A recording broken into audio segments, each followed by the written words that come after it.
Bonsoir, bienvenue sur la chaîne Les Jeux de Dark. Et oui, ce soir, ça y est, c'est parti. Donc on va jouer la première campagne donc de Heroes of Might and Magic 3. Et donc on va jouer avec une extension de cette campagne. On commence pas avec le jeu de base, on va commencer avec une extension. Comme ça on a rajouté des cartes. Et donc on va jouer avec l'extension Rempart. Voilà, que je vous avais présenté donc sur la chaîne. Donc j'ai déjà fait toute la mise en place, tout ça. Je vais quand même vous faire montrer un peu le setup qu'il faut faire pour faire la mise en place. Le personnage est obligé d'être celui qui est mis en place là. Voilà. Donc déjà, veuillez m'excuser pour les erreurs que je vais commettre. Je l'ai depuis hier, donc j'ai commencé un peu à feuilleter le livre de règles. J'ai regardé beaucoup de vidéos aussi. Les combats sont pas très difficiles. L'exploration, c'est de l'exploration à la Magi Knight. Et la construction de notre ville, c'est avec des actions. Mais tout ça, je vous expliquerai pendant la partie. Et donc, on va pouvoir se retrouver sur la table de jeu pour une première partie donc, de la campagne donc, de Heroes of Might and Magic 3. Allez, c'est parti. On n'oublie pas, on met des pouces, on met des commentaires et on continue à s'abonner à la chaîne des Jeux de Dark. Allez, c'est parti pour la partie gameplay. Alors, voilà, donc comme vous pouvez constater, la mise en place est faite. Donc, on a des decks de cartes. Donc, je vais essayer de vous faire montrer ça mieux. Hop. Qui sont là-bas. Il y a une carte déjà qui est retournée. Ça, c'est ce qui est marqué dans les règles et dans la campagne. On mélange tous les decks et à chaque fois, dans chaque deck, on retourne une carte qu'on met dans la défausse. Les cartes qui sont dans la défausse, il y a certains événements qui nous permettront de pouvoir aller chercher cette carte. Donc dans cette pile là, ici ce sont les cartes sorts. Donc j'ai déjà pioché la carte que j'allais mettre dans la défausse. Et donc on a le sort contre-attaque. Donc on peut retirer le cube noir d'une unité de votre choix. Cette unité peut effectuer une nouvelle riposte à ce tour. Voilà. Donc là on a un petit symbole. Si on n'en a pas, donc avec 0, on fait une étoile sur un bronze. Donc on retire un cube sur une unité bronze. Si on a ce symbole, si on en a deux, on peut retirer sur un bronze et un argent. Et si on en a 4, on peut retirer un bronze, une unité argent et une unité or. Ou sinon, on a une capacité spéciale. On peut se rajouter +1 en... Donc ce pouvoir-là, je vais vous donner le nom tout de suite.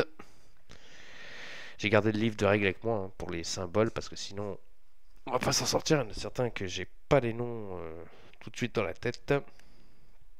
Alors ce symbole, est-ce qu'il y a déjà?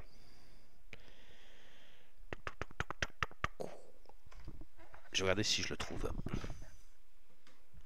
Trouvé. Donc je reviens sur les cartes donc de sœur. Hop. Donc ceci là avec ce symbole, ce sont donc grâce à nos cartes de, comme c'est un jeu avec deck building, on a des cartes de départ. Hop, je vais les choper.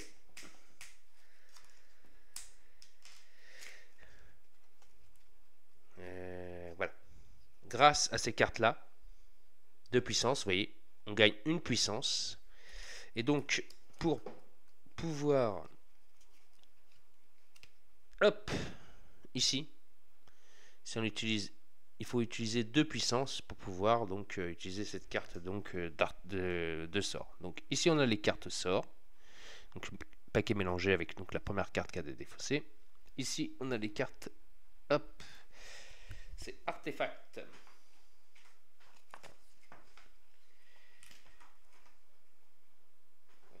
Donc on a les cartes artefacts. Donc là c'est la jambe de légion. Donc réduisez de 4 or le coût de recrutement ou d'amélioration d'une unité minimum. Ou gagner 2 pièces d'or. Voilà, des jambes de légion. Donc ici on a les cartes donc artefacts. À côté, nous avons donc les cartes de compétences. Hop. Donc là, ici, nous avons une compétence de tir à l'arc à utiliser. Voilà.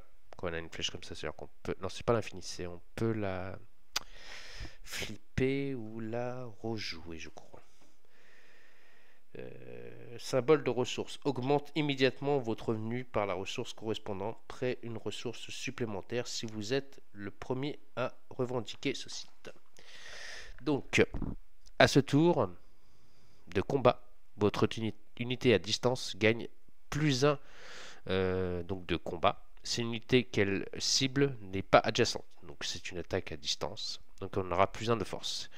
Ici, ce sont donc des symboles. Donc quand on va améliorer notre personnage, donc on aura des couronnes. Et donc ces couronnes nous permettront, encore une fois, hop, ça je l'ai vu ici. Donc ces couronnes nous permettront de, je ne vous dis pas de bêtises, ça je l'ai vu. Donc oui, donc c'est un effet expert. Donc il y a des moments où quand on va améliorer notre personnage, on pourra donc avoir des effets experts et donc on pourra l'utiliser. Donc je crois que c'est il y a certains niveaux où je vous ferai montrer tout à l'heure le personnage. Quand il arrivera au niveau expert, on pourra utiliser une des compétences. Donc c'est utiliser ça. Donc la flèche qui tourne, c'est un effet persistant. Donc jusqu'à la fin de votre prochain tour de combat, toutes les unités à distance gagnent plus 1 donc au corps à corps et plus 1 en distance si l'unité qu'elle cible n'est pas adjacente. Donc ça c'est si on a donc une compétence expert. Donc ça c'est quand on améliorera notre personnage. Là-bas on a les cartes donc de, ça c'est dans l'extension, donc c'est les cartes de machine. Je vais pas vous dire de bêtises pour le nom. Bah, je me suis pas trompé.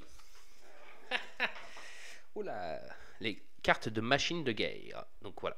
Donc ce sont des cartes qu'on va pouvoir acheter et que les ennemis aussi pourront nous mettre dans la tête. Donc on a le nom de la machine. Où est-ce qu'on va pouvoir l'acheter? Donc il y a des endroits bien spécifiques où on peut acheter la carte. Ici, à cet endroit-là, on la paiera 5 pièces d'or. Et à cet endroit-là, on la paiera 8 pièces d'or. Donc il y a un effet permanent. C'est votre unité à distance ignore les pénalités d'attaque et gagne plus de combat. Donc après, il y en a plusieurs. Hein. Il y a un bon petit deck. Ici, c'est donc les cartes.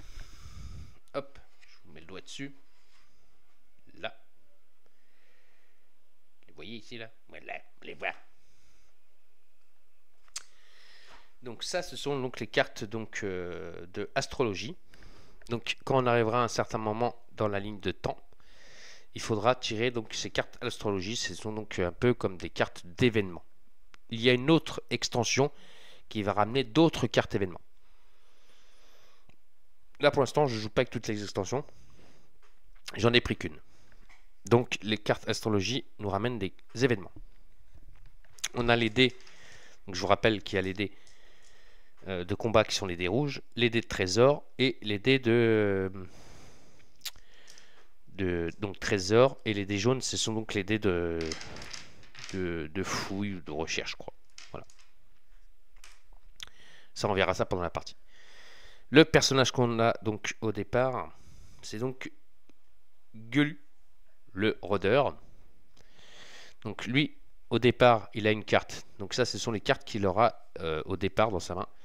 Donc il a une carte donc d'attaque, 3 cartes de défense, une carte donc de savoir. Là, c'est le livre. Et une carte donc qui améliore donc certaines cartes, donc comme vous avez pu voir les sorts. Il a une carte donc tir à l'arc et la carte donc spécialisation archer de niveau 1. Donc pour l'instant, il est niveau 1. Et donc à chaque fois qu'on va améliorer le personnage, c'est là que je vous disais, vous voyez les effets ici. On va pouvoir utiliser l'effet du bas de la carte, mais que quand on arrivera à ce niveau-là. Donc les cartes de départ de notre personnage sont ici. Donc il a son deck bien prédéfini. Donc il a les cartes donc, de savoir, défense, puissance, encore défense. Il a sa carte d'attaque. Il a une carte de magie qu'on demande de piocher au départ. Ça c'est un bonus. Donc là j'ai pioché donc flèche magique. Donc les unités à votre choix subissent. Donc si on utilise un de savoir, si j'utilise donc un bouquin, on peut faire 2 dégâts. Si j'utilise pas de bouquin, ça fera un seul dégât. Sinon, je gagne un savoir. Voilà. À voir comment je veux utiliser la carte. En sachant que si j'ai 2 savoirs, je ferai 3 dégâts. Donc voilà, un sort de magie donc pour les flèches magiques. Et donc il a sa compétence donc de archer. Une fois une de vos unités gagne +1 donc en combat. Ou sinon, une de vos unités gagne +1 en défense. L'effet est doublé sur une unité elfe et archer. C'est très fort. Donc voilà, si on utilise ça sur les elfes et sur les archers, on fera plus de dégâts. Donc il a ici des pièces, donc il commence avec 14 pièces. Il a 4 de minerais. Ici, donc ça, ce sont donc ses actions, les flèches qui vont permettre de pouvoir faire des actions sur la map. Donc pour se déplacer, on utilise des flèches, pardon. Et pour pouvoir explorer, pareil, il faut utiliser des flèches. Ensuite, ici, nous avons donc la ville. Donc on nous a dit dans le livre de campagne de commencer avec déjà 3 bâtiments déjà préconstruits. Donc il y en a d'autres qui ne sont pas construits, qui sont ici. Hop, vous les voyez là. Et donc on pourra les construire, mais en payant le coût. Et donc sur chaque compétence ou chaque bâtiment qu'on va construire, eh ben, on gagnera une amélioration ici. Voilà. Au niveau des sous qu'on gagne, donc là on était à la base à 10 pièces d'or pour la ville, mais on nous a demandé d'augmenter de 5, donc on aura 5 pièces d'or. Ici il y a des jetons. Donc ça c'est des jetons de construction, donc on va pouvoir faire, en plus de ces 3 flèches, faire une construction de ville. Donc si on a les sous nécessaires. Ici c'est pour acheter des unités. Donc ça c'est une action pour pouvoir acheter des unités, je vous les présenterai après. Et ça donc c'est du savoir. Donc quand on sera dans un endroit où on peut utiliser du savoir, on pourra utiliser ce jeton. On a la piste de temps qui est ici. Donc on a jusqu'à 11 tours pour réussir le scénario. Donc on a le petit sablier bien spécifique, voilà, qui va dessus. Donc il a d'autres cartes améliorées. Et ça pour l'instant on les a pas tout de suite parce qu'on n'a pas encore amélioré notre personnage. Voilà. Donc ça ce sont donc les cartes d'unité qu'on va pouvoir recruter. Donc on va pouvoir recruter un Pégase. Donc, je vous rappelle. Donc le Pégase, il fait 3 dégâts, il a 0 bouclier, 5 points de vie et il se déplace de 8 et donc c'est à peu près son initiative, donc 8. Il a un coût, donc pour l'acheter il faut payer 6 pièces d'or et si on veut l'améliorer il faut payer 10 pièces d'or. Quand on l'améliore une unité, on la retourne et la carte devient brillante. Et certaines fois ils ont certaines compétences en plus. Donc ça c'est les unités qu'on va pouvoir acheter. Ça c'est donc notre personnage. C'est du vert. Ils sont pas peintes, hein. C'est normal. J'avais dit que pour l'instant, je peignais pas les figurines. Et elles vont être peintes, ne vous inquiétez pas, mais pas tout de suite. Les unités qu'on a par rapport à la campagne, je vais vous les présenter tout de suite. Donc, on a pour l'instant les centaures. Donc les centaures, hop, c'est eux. Donc ils ont 2 de force, 0 bouclier, 3 points de vie et ils se déplacent de 6. À l'achat, ils coûtent 2, mais bon là je les achète pas. Par contre, si je veux les améliorer, ça coûte 3. Et donc on améliore les Pégases, enfin les Centaures. Donc ils ont 3 d'attaque, toujours 0 d'armure, 3 points de vie et initiative à 8. Par contre, ils n'ont pas d'amélioration. Donc quand on les améliore, là on a un Centaure tout seul, et quand on les améliore, on a un groupe. Donc quand ils sont sur cette phase groupe, quand ils perdent leurs 3 points de vie, on ne défausse pas les Centaures, on va retourner la carte et ils ont à nouveau 3 points de vie, mais sauf que là le Centaure se retrouve tout seul. À partir du moment où le Centaure, là, dans cette phase-là où il n'est pas brillante, il est éliminé, il retourne dans le paquet de achat de groupe, et donc il faudra le racheter pour pouvoir avoir les Centaures. Donc les Centaures sont représentés par une figurine, comme ceci.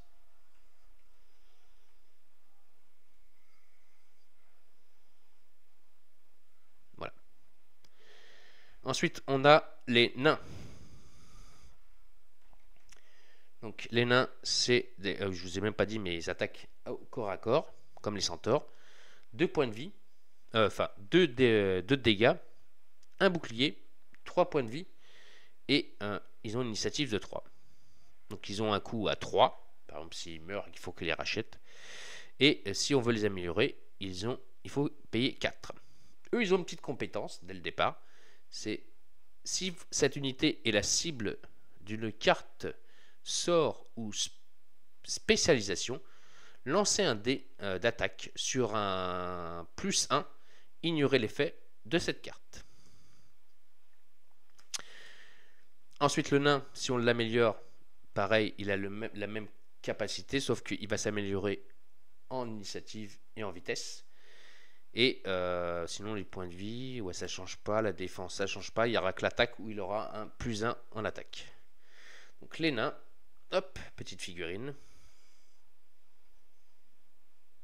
Franchement, elles sont pas dégueulasses les figurines. Ensuite, nous avons donc des archers. Ça représente bien donc nos cartes qu'on a au départ. Et donc c'est une bonne nouvelle qu'on a des archers. Donc les archers elfes, donc ils attaquent à distance. Ils ont 2 points de vie, un bouclier. Non, 2 points de dégâts, 1 point de bouclier, 3 points de défense. Et ils ont une initiative de 6. Donc si on les achète, il faut payer 4. Sinon, si on veut les améliorer, c'est 7. En sachant que grâce aux elfes, on pourra faire plus de dégâts grâce à nos cartes que je vous ai montrées tout à l'heure. Donc l'amélioration, ils auront une compétence en plus, et l'initiative qui va augmenter, et l'attaque aussi qui va augmenter. Voilà. Donc on verra ça si on va améliorer les elfes. Donc voici nos petits elfes. On nous demande par rapport à la campagne, donc je vous présente maintenant, c'est le choix que j'ai fait, de choisir soit des ressources, soit une carte de justement machine. Et donc j'ai choisi la machine donc de chariot de munitions. Je vous l'ai fait montrer tout à l'heure. Donc avec à l'infini, vos unités à distance ignorent les pénalités d'attaque et gagnent plus 2 à l'initiative. Donc mes archers passent à 8 d'initiative. Donc déjà, c'est pas mal. Mon deck, donc je vais le mélanger. Ça c'est mon deck de combat. Je vous rappelle que ça se joue en deck building, les combats.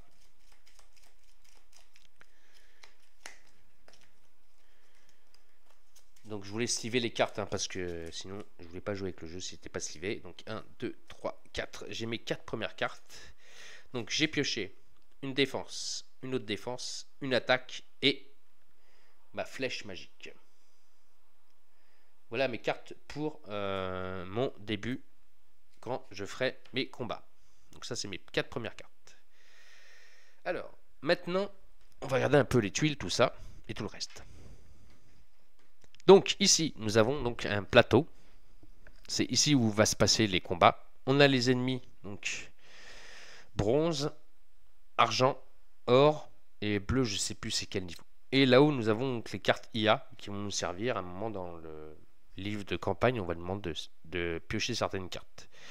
Ici, nous avons les pions de défense, de dégâts. Donc quand on fera des dégâts, on pourra se servir ces pions-là. Donc voilà, ça c'est la piste ici qui va se passer tous les combats. Donc avec les ennemis qu'on pourra affronter, donc on va piocher. Donc on joue en mode facile, il y a un tableau qui est donc représenté pour le mode facile. Quels ennemis on va rencontrer quand on va tomber sur la tuile. Il y a certains moments où on vous dit d'affronter un ennemi, mais il faut savoir quel ennemi on va affronter. Oui, on va pas affronter n'importe qui. Donc on a un petit tableau. Hop, je vais vous le montrer tout de suite. Il est ici.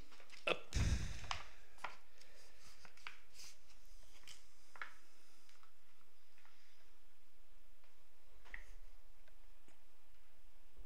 Donc par rapport à notre niveau, on joue en mode facile. Donc les ennemis, le premier ennemi, ce sera un ennemi bronze. Si on affronte un ennemi. Au niveau 2, on affrontera deux ennemis bronze. Au niveau 3, un ennemi bronze et un ennemi, donc c'est argent. Au niveau 4, deux ennemis bronze, un ennemi argent. Au niveau 5, deux ennemis bronze, un ennemi argent, un ennemi or. Et au niveau 6, deux ennemis bronze, deux ennemis argent, un ennemi or. Et enfin, on affrontera au niveau 7 un ennemi avec l'étoile bleue qui est des unités de la pile azur. Voilà, donc ce sont des unités beaucoup plus puissantes. Donc voilà, c'est ça comment elles s'appellent les unités. Donc c'est la pile azur. Donc des ennemis extrêmement beaucoup plus fortes. Voilà ce que je pouvais vous dire pour la piste de combat. Pas fini la présentation encore. Ce n'est que le début. Ici, on a mis en place le setup. Donc nous, on a notre petite maison. Oh, elle est jolie la petite maison. Donc comme Maginite, hein. Donc on a un coffre et un chandelier de feu. Donc une tuile, c'est comme Maginite. Voilà. Donc on a l'endroit où on arrive et il y a certains endroits qu'on va pouvoir explorer. Donc ces tuiles-là, déjà, on ne peut pas explorer. Les montagnes, on ne peut pas y aller. Ici, il y a un feu de camp. Quand on s'arrêtera ici, il y a un symbole. Ce qui veut dire, c'est qu'on pourra essayer d'aller trouver des ressources. Ici, donc on pourra faire une recherche de ressources et affronter un ennemi. Alors, les maisons, et c'est là que devient le problème de ce jeu, c'est que au lieu de nous faire des cartes pour chaque endroit, ils nous ont fait des pages, des pages, des pages et des pages. Bon. Pour cette première partie, on va se servir du bouquin parce que j'ai pas eu encore le temps d'imprimer quoi que ce soit, mais j'ai trouvé un truc sur BGG, donc je vais m'en servir. Donc le symbole avec, je vous rappelle, c'est donc un effet persistant. Et donc on va pouvoir aller chercher des ressources. Alors, donc ici, quand on arrivera dans cette maison, et donc ça c'est quelque chose qu'on peut faire qu'une seule fois, on pourra augmenter la ressource qu'on va récupérer. Donc c'est un exemple, si le dé de ressources c'est celui-là, j'y lance mon dé de ressources, voilà, donc là j'ai 6 pièces d'or, et bien je pourrais avoir 7 pièces d'or. Voilà. Ici, il y a un trésor à aller looter, mais avant d'aller looter le trésor, il faut aller affronter l'ennemi. Voilà. Et ici, c'est l'endroit où on a notre ville et notre château. Château. Ici. Voilà. Donc on va remettre ça en place. Hop. Donc le coffre n'est pas obligé, hein, mais c'est pour la 3D, la 3 dimensions, les amis. Et le petit feu qui fait joli. je vous ai tout expliqué à peu près pour la mise en place et pour la partie de gameplay.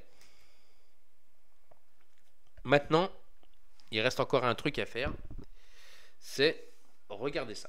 Donc, là, on joue à la poursuite d'un tueur.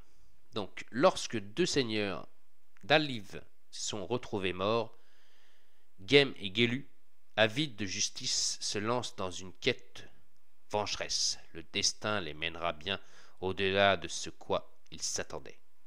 Parviendront-ils à déjouer le sinistre complot qui se trame aux frontières d'Alvi?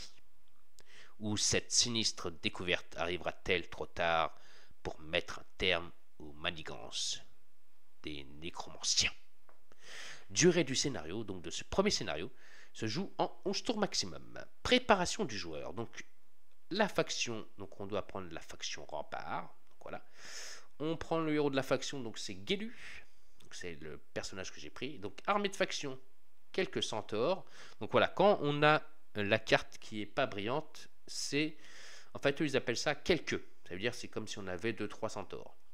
On a quelques nains et quelques elfes. Les ressources de départ, donc on a 14 pièces d'or et carte ressources de minerai. Moi je vais appeler ça du minerai. On a des bonus de revenus, donc plus 5. C'est ce qui m'a permis, hop, dans ma ville, d'augmenter ici de plus 5 mon bonus, comme il était indiqué ici, mon bonus de revenus. Les bâtiments, donc on doit choisir 3 bâtiments, donc on doit prendre les demeures avec donc une flèche rouge, une autre demeure avec la flèche grise et une citadelle. Quand on regarde sur ma ville, nous avons une flèche rouge, une flèche grise et la citadelle que j'ai choisie. Voilà. On revient là. Ensuite, préparation de l'IA. Donc ça, c'est quelque chose que j'ai pas fait. J'attendais que voilà, on commence. Donc on doit prendre la faction Nécropole. Donc héros ennemi. Le Gatran. Donc ça, c'est le héros qu'on va affronter, mais bon, pas vraiment un héros. L'armée des ennemis. Donc l'armée d'Aslin, groupe de squelettes, groupe de zombies et quelques liches bandits. Ça, c'est quand ça, je vous expliquerai après. L'armée de Galtran, groupe de vampires, groupe de zombies, groupe de liches et de momies. Et enfin, l'armée nécromante, groupe de zombies, groupe de vampires et groupe de chevaliers de l'effroi, groupe de liches, carte muraille et porte. Quelques dragons noirs. Ils sont gentils quand il dit quelques dragons noirs. Et enfin, le deck. Donc, ils auront un deck, eux. Parce que quand on va affronter des ennemis dans la ville, eux, ils n'auront pas de deck. On fera les combats. Par contre, le combat final se jouera avec le deck IA, comme je vous expliquais. Et comme on joue en mode facile, on prendra la partie facile, on appliquera l'effet et on prendra le mode facile. Et on verra s'il y a un effet ou pas en plus. Donc, ils ont un deck. Donc, le deck de Gargan, il a 4 cartes de force. Le deck d'Eslin, une carte de force, 3 cartes de magie. Le deck de l'armée nécromante, 3 cartes de force, 2 cartes de capacité. Le deck de sort d'Aline, c'est 2 actes et une flèche magique. La capacité de l'armée nécromante, c'est la baliste, carte de machine de guerre. Sortez cette carte de la pile d'unités neutres correspondant avant de commencer à jouer. Quelle unité? Oui, d'accord, je vais sortir les ennemis voilà, qui est marqué dessus. Et ensuite, on nous demande de garder cette carte à côté de votre armée. Son effet s'active lorsque la carte capacité l'indique et non en début de combat. Donc, on va aller chercher les ennemis qui nous ont été gentiment indiqués. Allez.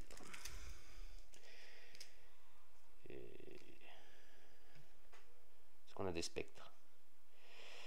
Alors, on a groupe de squelettes, groupe de zombies, quelques liches et des bandits. Zombies, squelettes.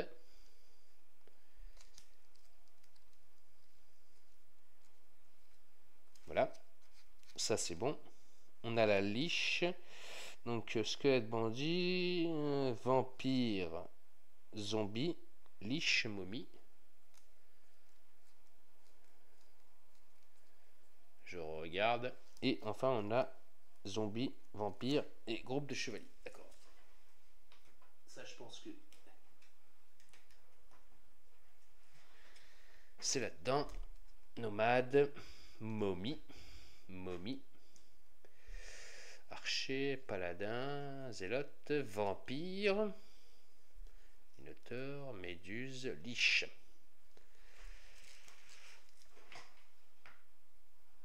En doré, on a dragon noir normalement. Oui, dragon noir.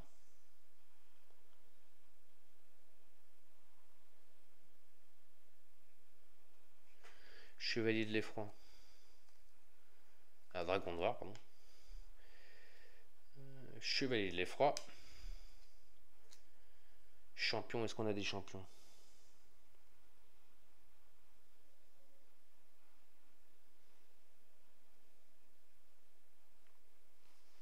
Non, je pense que c'est bon. On n'a plus d'autres ennemis. Normalement, c'est bon. Je sais pas si j'ai pris les liches là-dedans. Je vais regarder ça tout de suite. Lui, il veut déjà aller se coucher, c'est pas l'heure. Alors, chevalier noir, dragon noir, liche, ouais c'est bon, vampire, momie, zombie, squelette. Hop, ça je vais mettre de côté.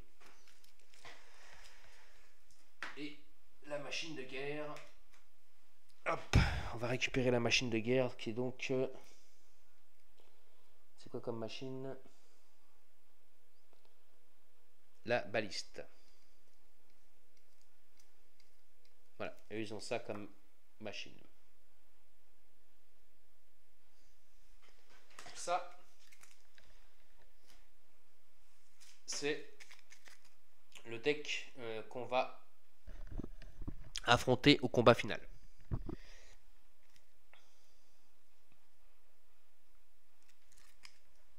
Alors, les cartes IA, pareil, ils ont des cartes compétences, sort et force. Donc, il y a 4 cartes de force déjà.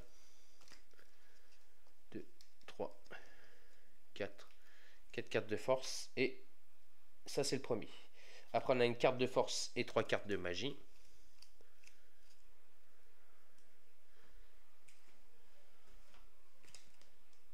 Voilà. Et enfin, on a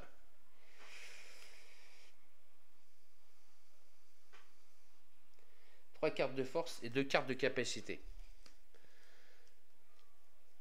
3 cartes de force et 2 cartes de capacité. Voilà, donc là les cartes IA, j'ai fait mon travail, ils sont tous là. J'en ai plus besoin de ce deck là. Donc ça, ce sera avec ça. Voilà, donc ça c'est pour la campagne et les ennemis qu'on affrontera au combat final.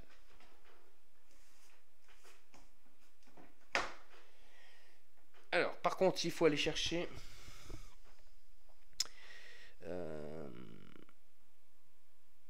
deux hâtes et une flèche magique. Donc ça, ce sont des cartes magiques.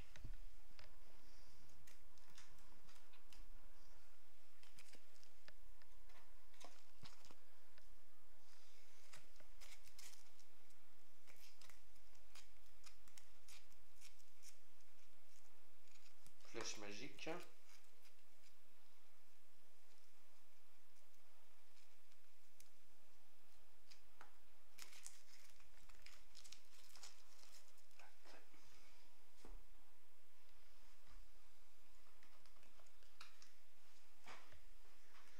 Donc, hâte et flèche magique. Voilà, donc j'ai préparé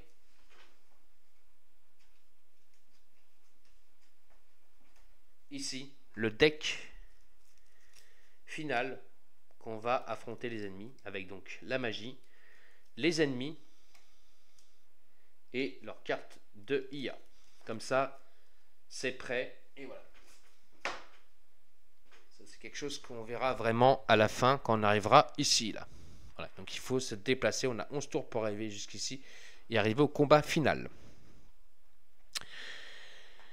Après, donc on doit préparer le plateau, donc on doit placer les tuiles, donc c'est chose que j'ai fait. Ensuite, placement du héros. Par la figurine du nécropole apparaîtront sur le plateau suite à des événements programmés. Vous pouvez leur assister. Figurine vous guide. Vos héros commencent sur la case centrale de la tuile de départ de rempart. Donc on commencera ici, où il y a la maison. Règles additionnelles. Pour ce scénario de campagne rempart, appliquez les règles suivantes. Les héros ennemis se déplacent après vos tours de jeu. Donc ça, c'est quand on arrivera au combat final, bien sûr. Vous pouvez vous déplacer sur une case bloquée où se trouve un héros ennemi. D'accord. Lorsque une armée ennemie est vaincue, gagnez 2. Alors, ça, c'est 2 de richesse. Donc, la richesse, c'est ça. Voilà, il est tombé. Voilà, la richesse, c'est une petite pierre qu'on gagne. La première fois qu'un héros explore un obélisque, un événement spécial est déclenché. Après cela, lorsque votre héros se déplace pour la première fois sur une nouvelle obélisque, lancez 2 dés de coffre et choisissez un résultat. Donc on a des obélisques aussi qu'on peut aller ou atteindre, quoi. Conditions de victoire ou de défaite. Alors la victoire, vaincre toutes les armées ennemies. Défaite, vous échouez si le scénario, vous perdez le contrôle de votre ville et de votre faction. Vous perdez un combat contre une armée ennemie. Ou vous échouez à vaincre toutes les armées ennemies avant la fin de la manche 11. Événements programmés. Au début des manches, suivez les instructions correspondantes. Donc la manche 1, on a une section à lire. Et après, sur chaque section, on a quelque chose à lire. Donc on va juste lire pour l'instant la manche 1, qui est lisez la section une mort mystérieuse. Donc, une mort mystérieuse, on a une petite histoire qui est une mort mystérieuse. Cela aurait dû être un jour banal. Communiquer les rapports des gardes forestiers à votre seigneur avait toujours été une corvée épuisante. Pourtant, le destin trouve toujours le moyen de surprendre les gens. Et ce jour-là, c'était à votre tour d'en faire l'expérience. Capitaine Gelu, gloire aux anciens. Une jeune garde de la cité vous salue à votre arrivée à Willungen. Il s'est passé quelque chose d'horrible, commença-t-il à balbutier, ne sachant comme s'il s'y prendre. Parle! Je ne vais pas que ça. Je n'ai pas que ça à faire. Votre voix résonne dans l'air matinal. Le seigneur Falorel a été assassiné, répond précipitamment le garde, puis il respire profondément et vous devinez la suite de sa phrase. Mais ce n'est pas tout. Il vous décrit ensuite des événements de ces derniers jours. Il semblerait que le seigneur Falorel ait été empoisonné. Ce n'est pas le moyen le plus étrange de tuer un noble, mais certainement un des moins honorables. Pour compliquer la situation, l'inspection du corps a révélé que le seigneur Falorel n'était pas du tout un elfe. Il se faisait apparemment passer pour un elfe alors qu'il était en réalité un vampire. Les gardes se pressent autour de vous tandis que vous prenez connaissance de cette terrible nouvelle. Vous regardez ces verres fixés sur la table devant vous. Une agitation soudaine annonce l'arrivée d'un messager. Les informations qui vous arrivent de l'Est assombrissent encore la situation. Le rapport indique que les forces nécromantes ont pris d'assaut la ville de Soledar. On y voit des squelettes déambulés dans les rues, et la ville est entièrement infectée. Le message vous implore de vous rendre vers l'est pour aller libérer Soledar. La mort du seigneur Falorel et la découverte de ce qui est réellement remettent en question toutes vos actions passées. Parmi toutes les batailles que vous avez livrées, sous son commandement, vous vous demandez lesquelles l'ont vraiment été au nom de la justice. Suivez-vous bel et bien les ordres du Seigneur Falorel, ou bien ceux de l'imposteur, les visages de tous ceux que vous avez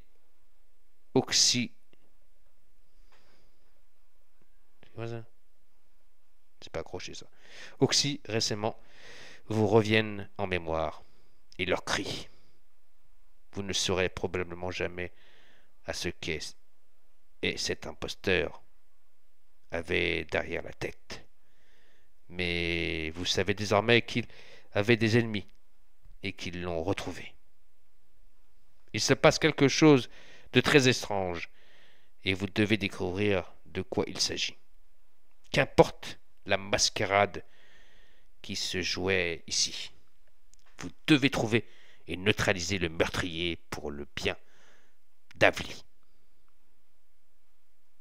Vous retournez la tuile proche rempart, elle est déjà révélée. Oui, bon, j'ai déjà révélé, elle est là. Soyons pas bêtes. Vous avez jusqu'à la fin de la manche 4 pour atteindre un obélisque. Si vous y parvenez, à temps, lisez la section Libérer Soledar. Sinon, ignorez cette section. Donc vous avez compris, si je trouve pas d'Obélix, enfin pas Obélix, hein, et Astérix et Panoramix, non mais un Obélix, Soledar sera mort. Donc j'ai 4 tours. Donc un Obélix, qu'est-ce que c'est? Et je vais vous montrer ça tout de suite. Voilà. Hop. Je dois trouver ça sur la map. Alors, je vais faire 2 tours de jeu, parce qu'on est déjà à 42 minutes. 2 tours de jeu, parce que vous voyez déjà juste la présentation de tout ce qu'il faut, ça prend du temps. Donc je vais faire 2 tours de jeu, et après on fera une autre vidéo pour faire la suite. Je pense que je ferai entre 2, 3... La prochaine vidéo, comme je vous aurai plus besoin de vous expliquer, je ferai 4 tours. Prochaine vidéo, je ferai, donc ça fera 6. On fera encore 4 tours. Et la 4e vidéo, on fera, si on y arrivait bien sûr, le combat final. Mais ça, on verra si on y arrive. Alors, mes petits. Hop. On va pouvoir commencer. Soit on commence à se déplacer, soit on utilise ces pions-là et on utilise pour faire des actions. Donc, de construction, d'acheter des troupes. J'utilisais un grimoire. Donc un grimoire, c'est d'acheter des sorts. Mais pour pouvoir acheter des sorts, il faut être dans un endroit où on peut acheter des sorts. Et là, on n'a pas d'endroit pour acheter des sorts. Donc le grimoire, pour l'instant, ne me sert à rien. Par contre, la construction, on peut. La guilde des mages. Qu'est-ce qu'elle nous donne, la guilde des mages? Alors, la guilde des mages, à la construction, fouiller 2 fois. Donc, on peut lancer 2 fois le dé de fouille, qui est ici. Voilà. Une fois construit, pendant votre tour, pour fouiller. D'accord.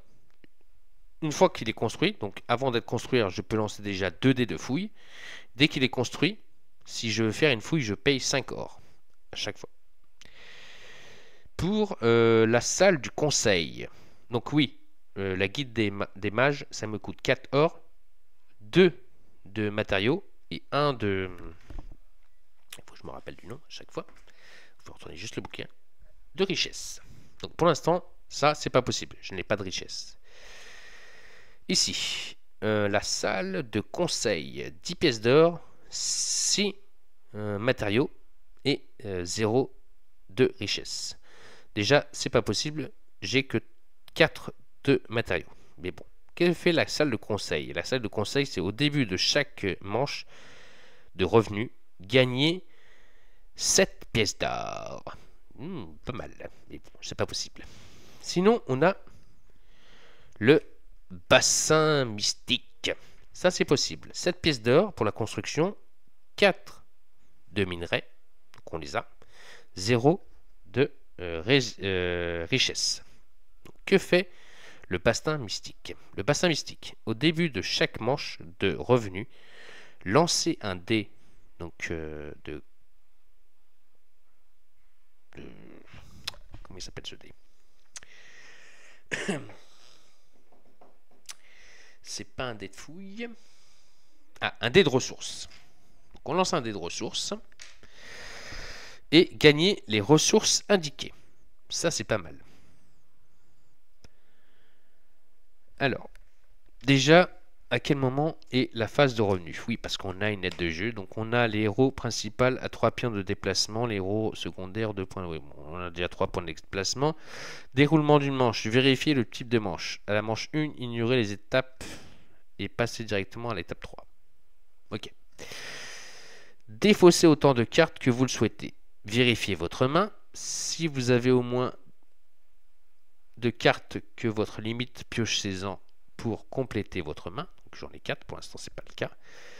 Si vous avez autant de cartes que votre limite, ne piochez pas de cartes. Si vous avez, d'accord, dépensez les points de déplacement de vos héros. Fin de votre tour. Répétez l'étape 3 pour chaque joueur. Vérifiez les conditions de victoire et avancez le marqueur de la piste de manche de case, puis reprenez à l'étape 1. Alors, étape 1, c'est vérité, les types de manches. La manche 1, ignorer, d'accord. Appliquer les éventuels événements programmés. Ici, il s'agit d'une manche.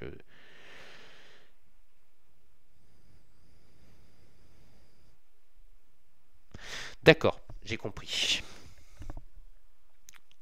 Je cherchais à quel moment on était dans les revenus. Donc, sur le plateau de temps, tout ce qui est en haut, c'est le moment de recevoir nos revenus. La ville reçoit son pépette. Pardon, excusez-moi. Et en dessous, c'est l'astrologie. Donc on va prendre un événement dans la tête. Donc au premier tour, de toute façon, on n'aura ni de revenus. Par contre, quand on arrivera au deuxième tour, il faudra piocher une carte de astrologie. Ok, je comprends mieux. Donc, est-ce qu'on ne construirait pas, parce que là, pareil, l'autre, je ne pourrais pas le construire, la falaise arborée. Donc il me faut 10 pièces d'or, 9 de matériaux et 4 de richesse. Et la falaise arborée, qu'est-ce qu'elle nous donne?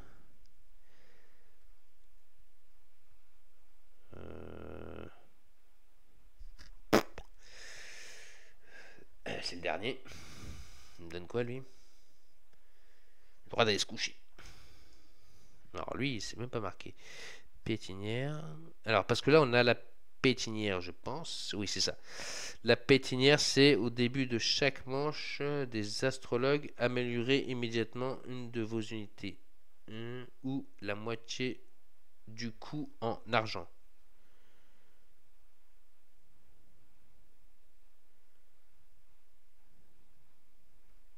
Oh, c'est bien ça. Donc, comme ça, il est déjà construit mon bâtiment là. À la phase d'astrologie. En fait, si je veux améliorer, c'est un exemple, mes nains. Mes nains me coûtent 4. Ben, ils ne me coûteront pas 4, ils me coûteront 2. C'est très bien ça. Par contre, la falaise, hein, c'est pas marqué la falaise. La falaise, elle fait rien. Bon, c'est pas grave. Alors, on va commencer par un jeton de construction. Donc, quand on retourne le jeton, boum, c'est-à-dire qu'on a fait l'action. Donc, on va faire une action de construction. Donc, on va payer 7 pièces d'or et 4 minerais pour pouvoir faire l'action. Donc, je paye mes 4 minerais déjà. Voilà. C'est payé. Hop, hop. Je prends 10 pièces d'or. Voilà. Donc, je vais récupérer 3 pièces d'or. Voilà. Pour construire ça. Le bassin mystique. Donc, le bassin mystique, c'est lui. Donc quand je construis le bassin mystique, j'ai le droit au début de chaque manche de revenus, lancer un dé donc de ressources et gagner les ressources indiquées. Et ça c'est pour la phase de revenus. Ok. Phase de revenus, on n'y est pas encore. Voilà. Donc petite construction. Je vais vous faire montrer ça tout de suite. De plus près. Waouh. C'est beau. Alors, maintenant, pour ce jeton, soit j'améliore une de mes troupes, soit j'achète une troupe. Là, j'ai 3 troupes. Je voudrais acheter une troupe et les Pégases m'intéressent beaucoup. Car c'est des unités volantes. Ils ont 3 dégâts. Ils font 3 dégâts. Bon, ils ont 0 de défense. Ils ont 5 points de vie. Et ils ont 8 d'initiative. Bon, par contre, pour les améliorer, il faudra 10 pièces d'or. Mais le coût en achat, là, si je veux les recruter, il me coûte 6 pièces d'or. Et j'ai les 6 pièces d'or, mes amis. Donc, je vais me procurer les Pégases. Je peux avoir que 5 unités. C'est déjà pas mal. Les Pégases. Ouh. Oui, on n'est pas dans les chevaliers du Zodiac, hein, mais ce sont les Pégases. Voilà. Donc là, j'ai fait des actions qui étaient pour ma ville. Maintenant, nous allons faire nos actions pour nous déplacer sur le plateau. Hop là. Toi, mon toi. Alors, quelle va être ma première action?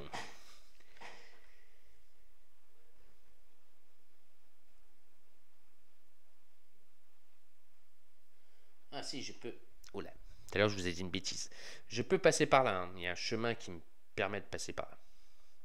Alors, soit je sors, je vais direct looter le coffre, mais je me tape direct un combat, et vous verrez les combats.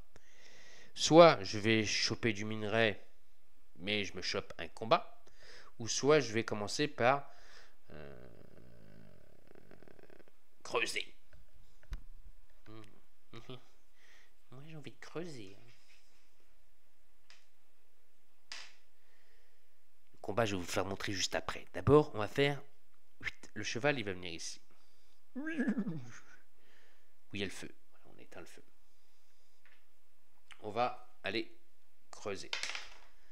Et je trouve 2 matériaux.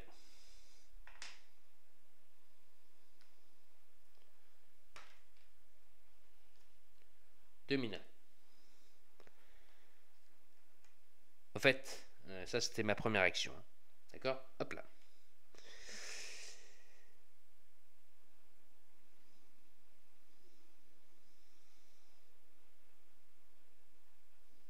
C'est complètement con, mais bon.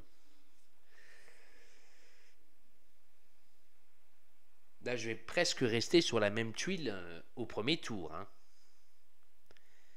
Il aurait mieux fallu que je fasse tac. 1, 2, 3. Et après, quand j'arrivais là, oui, on va recommencer. Parce que là, je suis en train de faire n'importe quoi. Je vais essayer de gratter de l'oseille. Enfin, des pierres. Et je suis en train de faire n'importe quoi. Donc, je vais plutôt... Je me déplace avec mon cheval. Je vais venir ici, essayer de looter le coffre. Alors, je vous explique pourquoi je fais ça.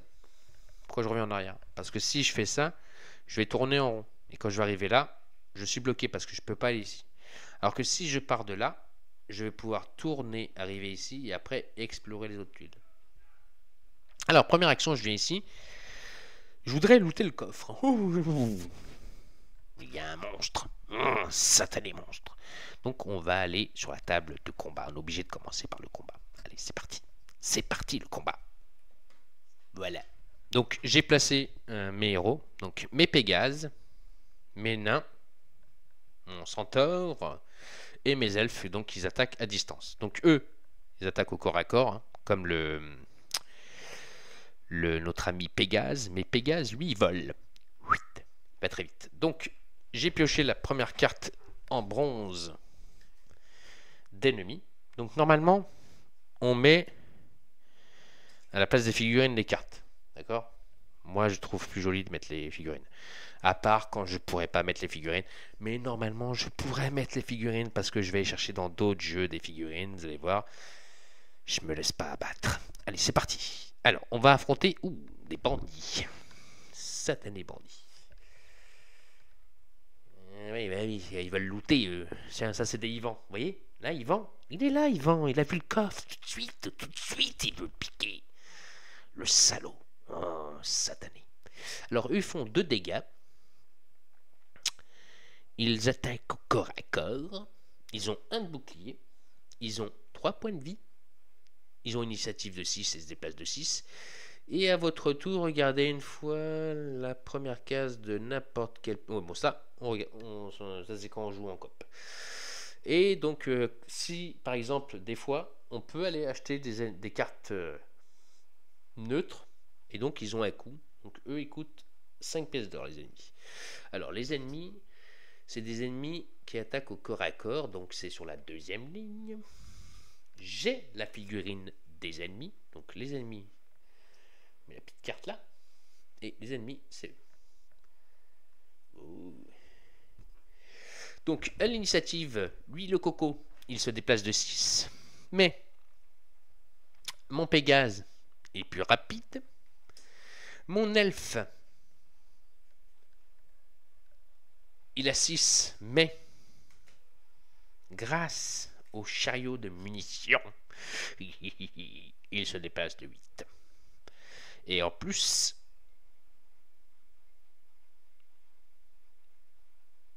ils ignorent les pénalités de contre-attaque. Alors vous allez voir comment ça se passe un combat. Alors, donc c'est Pégase, notre nouvelle recrue, qui va se permettre d'aller attaquer des bandits. Donc il va attaquer Yvan. Donc on a nos cartes aussi d'attaque ici. Là. Voilà, donc on a 2 défenses, une attaque et flèche magique. L'attaque, je ferai 1 dégât supplémentaire. Les Pégases, eux, ils font 3 dégâts. Normalement, le Pégase va tuer direct le bandit. Hein. Mais on va assurer le coup. Vous allez voir, ça va être très vite le combat aujourd'hui. Enfin, celui-là. Alors, le Pégase, il se déplace normalement de 8. Faire déplacer de 2. Oh. Ah, non! Pégase! Ah! Pégase! Un cheval sur pattes. Et je vais rajouter l'attaque d'attaque. Voilà. Donc, en plus de Pégase, donc il fait 3 dégâts, plus 1 qui fera 4 dégâts. Donc cette carte, par contre, elle est défaussée.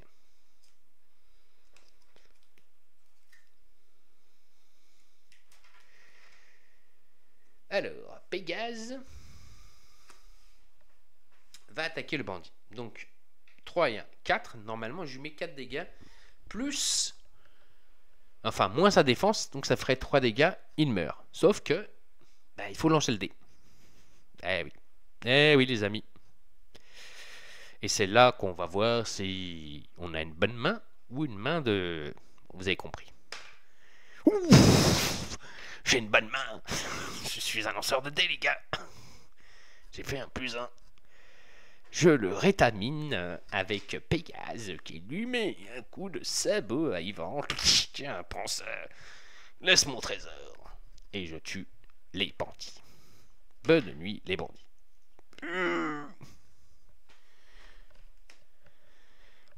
On retourne à la maison, les gars. Ça a été rapide. Oh, Pégase, t'aurais pu nous laisser attaquer quand même. Oh, c'était un échauffement, les gars. On retourne sur la piste de l'avancée. Donc, grâce à Pégase, on gagne un loot. Ouh, le joli loot. Merci, Yvan. Et donc, on va pouvoir lancer un dé de trésor. Le trésor. Alors, sur le dé de trésor, on a expérience. Dé de minerai. Et oula.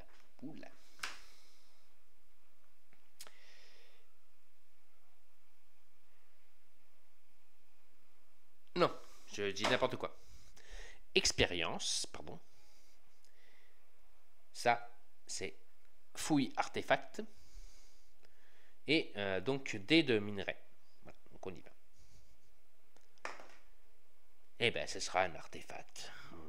Satané. Bon, on a quand même trouvé un artefact. Il va pas pleurer. Première carte artefact. Le bassin de Légion.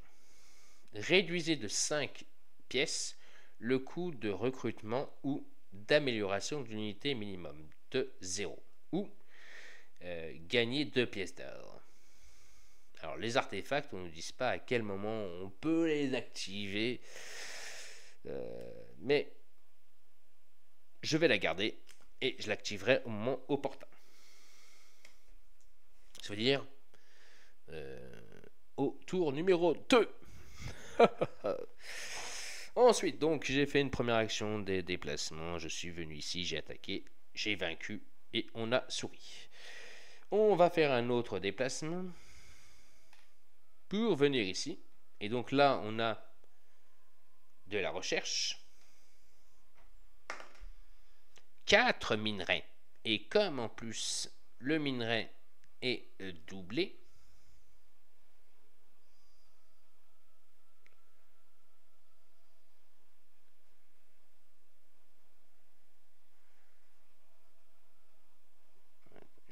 je remets tout bien parce que c'est en train de se tomber la tête. Donc le minerai est doublé, donc je gagne 5 minerais. Enfin doublé. Je gagne un minerai de plus. Voilà, 5. Et, eh ben, on va se retaper un ennemi. Coucou, on revient, Pégase. Alors cette fois-ci, les compagnons disent à Pégase: Laisse-nous attaquer quand même, Pégase. Tu vas trop vite. Oui, vous inquiétez pas. De toute façon, là, nous n'avons pas d'attaque bonus. Je vous rappelle qu'il me reste 3 cartes. 2 cartes de bouclier et la carte de flèche magique. Mais qui allons-nous affronter après Yvan? Hop, allons voir qui est notre futur adversaire. Ah, merde, c'est Arcaril. Qu'est-ce qu'il fout là? Eh oui, vous comprendrez dans Donjons et Dragons pourquoi j'ai dit Arcaril. Le Halfling. Donc 2 points de dégâts. C'est un... Oh, c'est un distance. Le petit cochon. Il a 0 de bouclier, 3 points de vie et il se déplace à 6. Par contre, lui, il a une capacité un peu spéciale. Il lance 2 dés d'attaque et applique le plus élevé. C'est pour ça que je disais Arcaril. Et donc, ignorer les pénalités d'attaque. Donc, ignore les pénalités d'attaque, ce qui veut dire, s'il attaque, il n'y aura pas de contre-attaque. Alors, lui, il est à distance. Ah oui, j'ai la figurine, pardon, excusez-moi. Le Halfling. Dis bonjour, Arcaril, à toute l'équipe. Et donc, 2 secondes. Donc, comme je disais, et donc, le premier à attaquer, c'est Pégase. Mais Pégase, tue pas tout le monde. Et le Pégase, il a dit, ouais, je m'en fous. 1, 2, 3, Pégase fonce tout droit vers son adversaire, prêt à lui mettre un coup de sabot. Donc, il fait 3 dégâts. Je vous rappelle que l'Halfling a 0 point de défense et il a 3 points de vie. Je sens que ça va aller très vite encore. Lançons le dé de combat. Vas-y, mon petit Pégase, fais-moi une boucherie de ce petit Nabus d'Arcaril. Oh putain.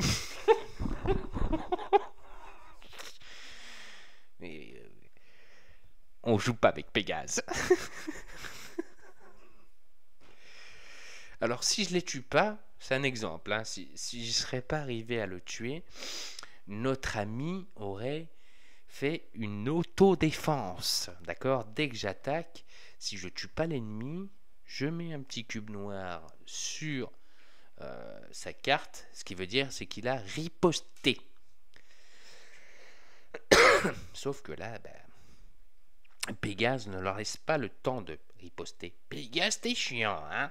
Ah oui, mais je suis là pour ça, moi, on m'a recruté. Salut, Elfing. Ah oui, mais le chef, il m'a recruté pour éliminer des ennemis. C'est vrai, Pégase. Quel talent, mon petit. Je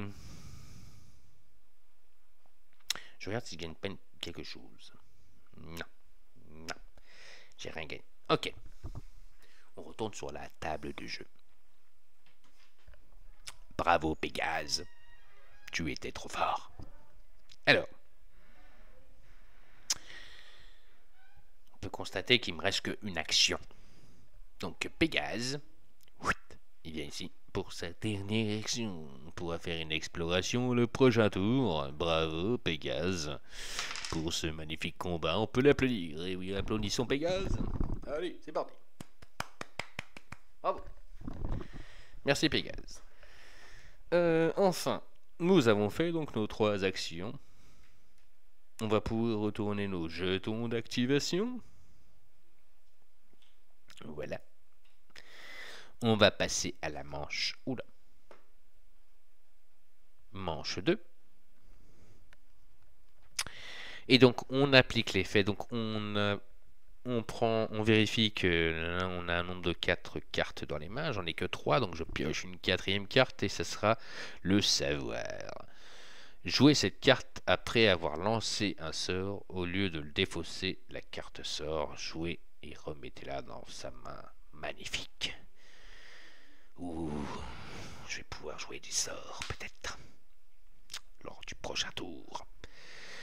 Et, comme on arrive ici, on va tirer une carte astronomie. Donc, je regarde les trucs. On applique ça, la manche, révéler la condition de victoire, avancer la piste, ça c'est fait. Ok, donc on fait on les agit une manche, chaque joueur. Alors on n'est pas dans le truc de revenu, donc on gagne rien du tout.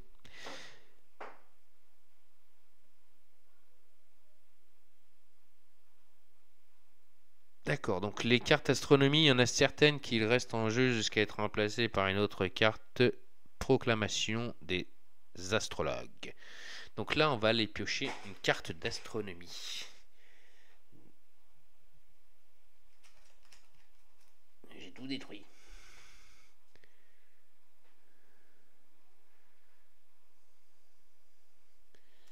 On mélange le deck.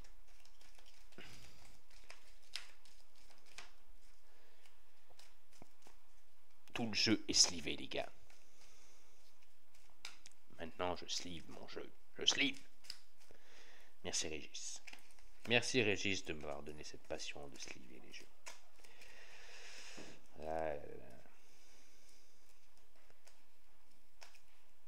En tout cas, on peut dire bravo à Pégase. Hein. Pégase, quel talent. Quelle force. Ouais, mais c'est des petits ennemis encore pour l'instant. J'ai rencontré que Yvan et Arcaril. C'est vrai, Pégase. On y va.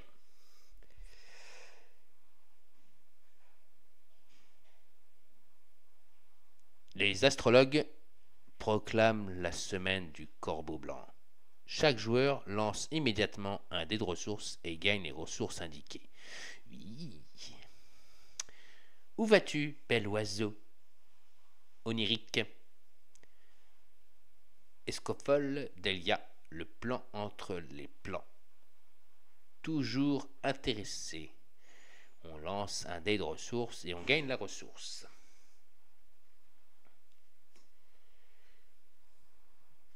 On y va. C'est parti. Et je gagne. Ouf. Ben, j'ai fait 6. 6 pièces d'or. Ça, c'est très bien, 6 pièces d'or. J'en avais plus qu'une. Je passe à 7 pièces d'or. Voilà. Donc on va faire encore un petit tour. Un petit tour. Ouais, là on va pas pouvoir améliorer notre bâtiment. On n'a que cette pièce d'or. On va pas pouvoir. Par contre cette pièce d'or. À cette pièce d'or c'est pas mal.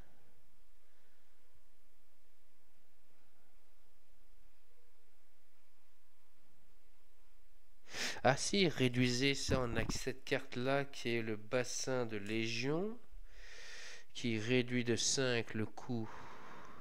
Donc ouais, il me coûterait 5, de toute façon 10, j'ai pas 10. Mais sinon, ou d'amélioration. Et Pégase, il me coûterait que 5 en amélioration. Je pourrais améliorer Pégase, les amis. N'hésitons pas. Deuxième tour. Et on s'arrêtera là après. Il faut vite trouver l'obélisque. Alors, deuxième tour. Hop. Donc là, je ne peux pas faire d'action de construction pour l'instant. Je vais faire une action de soit d'achat ou soit d'amélioration. Et donc, grâce à cette carte qui est magnifique, ping, elle me dit de réduire le coût de 5 pièces d'or, le coût de recrutement ou d'amélioration. Et donc, nous, on va améliorer quelqu'un.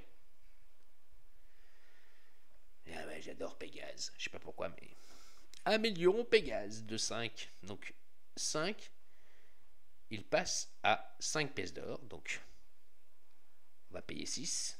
Voilà. D'accord. Puis-je avoir la monnaie, s'il vous plaît? Bien sûr, mon ami. Vous avez payé 6, je vous redonne une pièce d'or. Merci de votre générosité. Et Pégase passe au niveau supérieur. Avec la brillance.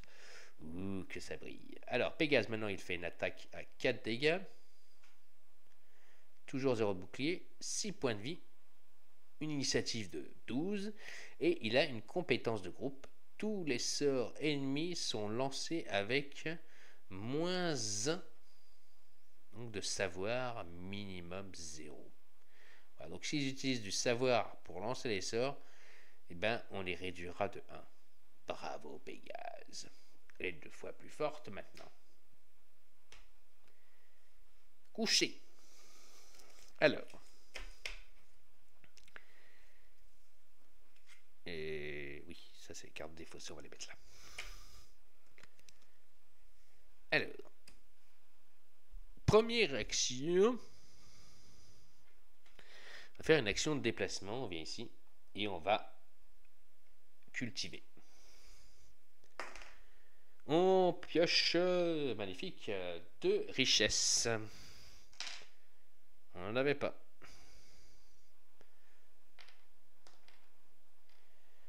Voilà. Hop, on enlève la petite flamme. Et vous allez voir, le tour va être très rapide. Parce que pour une action, je vais explorer. Donc je peux explorer ici. Oh pardon. Je fais n'importe quoi. Hop là. Pour une action, je peux explorer ici. Et une action, je peux explorer ici. Donc pour une action, je vais déjà explorer ici. Hop. Donc après, on choisit comment on veut mettre la tuile. Donc là, en sachant que ça va être fermé, là-bas, donc moi, ce serait plus comme ça. Vous voyez ce que je veux dire? Ça, je pourrais... voilà. Donc ici, on a un ennemi de niveau 2 avec un point d'interrogation. Ça, bah, il faut qu'à tout prix, je me fasse mon aide de jeu. Comme ça, j'aurai plus de soucis à aller dans le livre de règles et à vous dire ce que c'est. Et ça, c'est...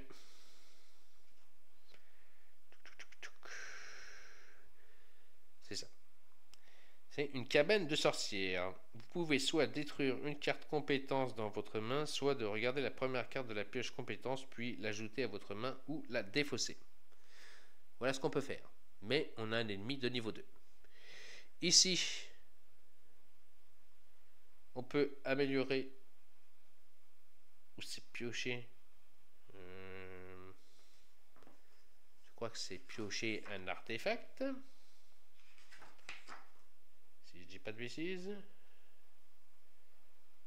Oui, c'est ça. Donc si je viens ici, je pourrais piocher un artefact. Ici, je pourrais aller chercher une carte de compétence, mais j'ai un ennemi de niveau 2. Ici, avec la petite... Là, alors ici, on a niveau 3. Et je peux aller chercher de la richesse, mais que je doublerai. Mais par contre, j'aurai un ennemi de niveau 3. Ou 3 ennemis. Je verrai comment ça se dit. Ici, on a 2 pièces d'or et un minerai. On n'a pas d'ennemis. Et ici, la petite cabane avec le point d'interrogation. Hop, je vais vous dire ça tout de suite ce que c'est.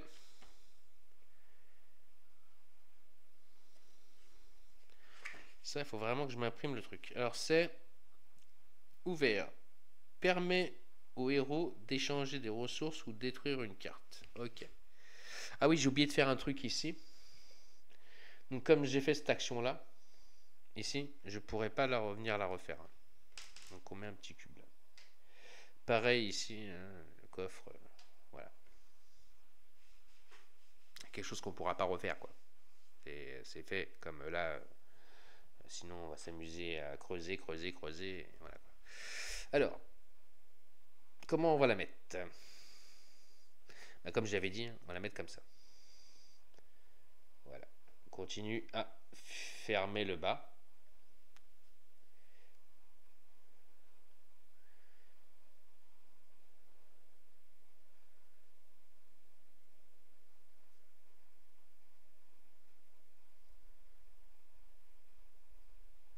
Ensuite, donc j'avais dit pour ma dernière action, hop, j'allais explorer l'autre côté, l'autre tuile, qui est là-haut. Hop. Alors, ici, on a une fontaine. Ah, un obélisque. Alléluia. Putain. Et ben, au troisième tour, on pourra aller à l'obélisque. Donc on pourra lire l'action. Donc on a un obélisque, on gagnera un point d'expérience quand on viendra ici. La petite fontaine avec l'eau et ça, donc ça nous dit. Donc la fontaine de jouvence, le héros se déplace sur cette case et reçoit un point d'action supplémentaire. Donc on aura un point d'action supplémentaire grâce au cheval. Et l'oiseau, c'est... on gagne... Gagner également... Alors l'oiseau, c'est... On gagne un moral positif. Alors il y a des extensions où le moral, ce sera des cartes. Là on gagne des jetons. J'ai pas eu... Comme je vous dis, j'ai pas utilisé toutes les extensions. Mais il y a une extension que j'ai. Le moral, ce n'est pas des jetons, ce sont des cartes. Voilà. On peut piocher une carte qui nous disent que c'est le moral. Là, j'ai pas pris cette extension-là, mais pour la prochaine partie, si vous voulez, j'utiliserai les cartes. Mais bon, là, on va utiliser le jeton. Continue comme j'ai fait. Le moulin. Le moulin, parce que c'est un moulin. Hein. Et ben le moulin, c'est très simple. On gagne une richesse. Et ici, la maison et la cabane. Bon, la cabane, on l'a déjà vu ici. Hein, la cabane, c'est...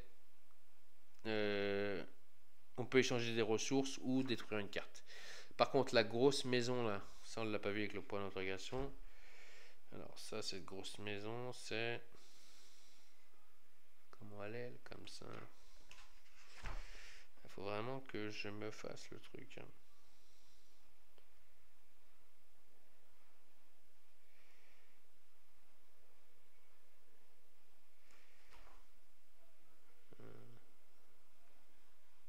Ça, c'est quoi ça?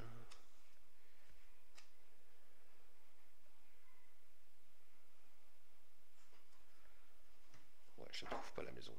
C'est un truc de fou, ça. Qu'est-ce que c'est cette maison? Faut vraiment que j'imprime tous les trucs. Hein.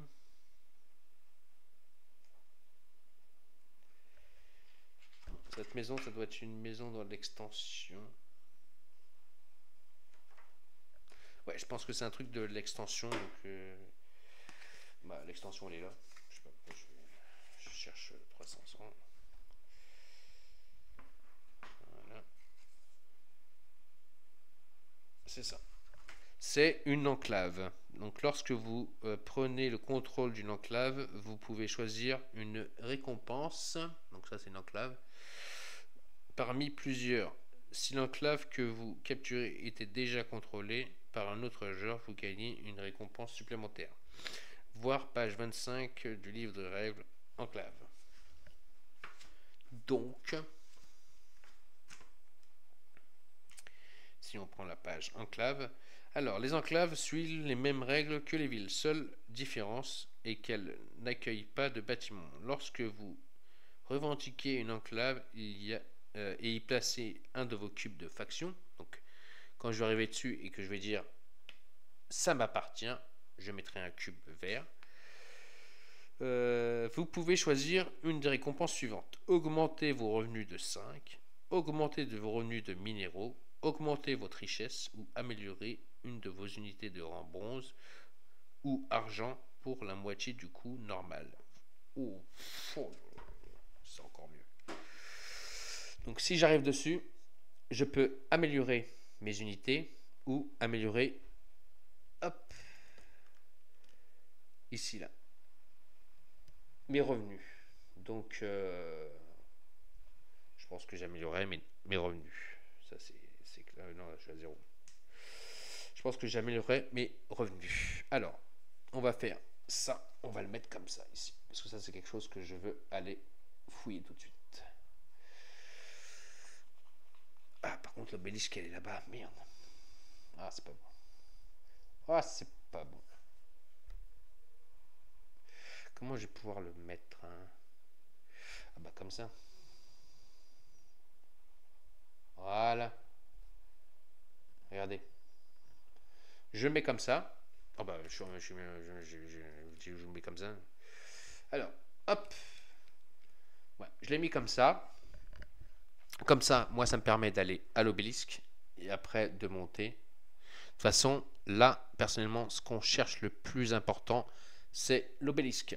Donc, on l'a trouvé. On va arriver au 3e tour. Je vais faire juste me remettre à 0 pour la 3e tour. Je vais faire gagner mes ressources et on s'arrêtera là pour commencer la nouvelle partie. Donc, on est, hop, au 3e tour. Donc moi je suis toujours à 4 dans mes cartes. Ça pose pas de souci. Donc je gagne mes ressources. Donc là je gagne. Ah oui, d'abord on met nos trucs. Nos jetons d'action. Donc ici on me dit que je gagne 15 pièces d'or. Déjà. Hop.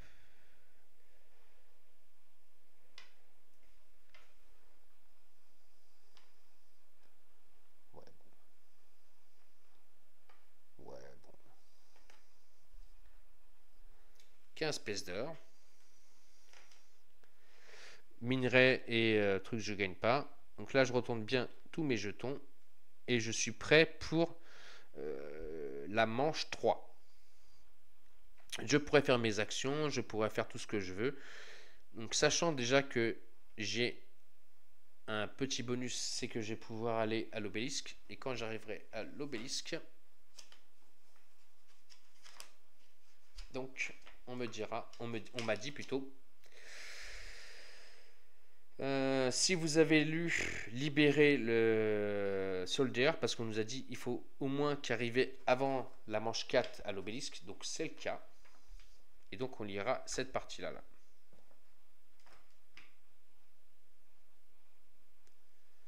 Voilà, donc encore du fluff à lire. Et voilà pourquoi le jeu est très bon, parce qu'il y a un petit peu de fluff, les campagnes sont très très bien. Et vous pouvez constater que le jeu n'est vraiment pas difficile. Et il est très très jouable en solo. Et il est même très très très très bon. Donc dans mes troupes, j'ai amélioré mon Pégase. Voilà. Et ben voilà, on est prêt pour la suite de notre partie. Ensuite, j'ai fait une toute petite erreur. un tout petit. Je vais la rectifier tout de suite. Ceux qui arrivent là pendant ma vidéo, ou que vous me laissez des commentaires, je vous le dirai, regardez à 1h25 de vidéo. Je vais rectifier tout de suite mon erreur. Hop, je viens de tuer 2 ennemis. Donc, je suis au niveau 2. Voilà. 1, on descend ici. Au niveau 2, j'ai le droit de pouvoir utiliser une compétence par tour qui est ici, avec une couronne. Genre par exemple, je pourrais utiliser ça. Jouer cette carte après avoir lancé un sort. Au lieu de défausser la carte sort, jouez, remettez-la dans la main à ce tour de combat. Votre limite de sort est suggérée de 1. Je peux faire ça, ou je peux faire ça, ou je peux faire pareil ça, ou je peux faire cette action. Non, cette action, c'est tout. Voilà. Et si j'ai des cartes compétences, que j'ai pas encore pioché, mais si j'arrive à en piocher, je pourrais utiliser l'effet spécial donc de l'amélioration de la carte. Voilà, voilà. Donc j'ai modifié ma petite erreur. Donc je suis au niveau 3, enfin je suis au 3e round. J'ai déjà trouvé l'obélisque. Hein. L'obélisque, il est là. Donc on ira au prochain tour. Donc le jeu se joue très très bien en solo, il est très bon. Si j'ai un conseil à vous donner, ça, il faut l'imprimer en feuille A4. Comme ça vous évite d'avoir le livre de règles tout le temps sur vous. C'est quelque chose que je vais faire pour les prochaines parties. Sachez que demain, vous n'aurez pas la suite demain parce que demain je suis en live sur la chaîne de Arcaril, on joue à Donjons Dragons. J'ai aussi ces peintures de figurines à faire, donc la suite elle arrivera vendredi. Je vais commencer les peintures. Ouais, peut-être samedi, voire dimanche la suite. Voilà.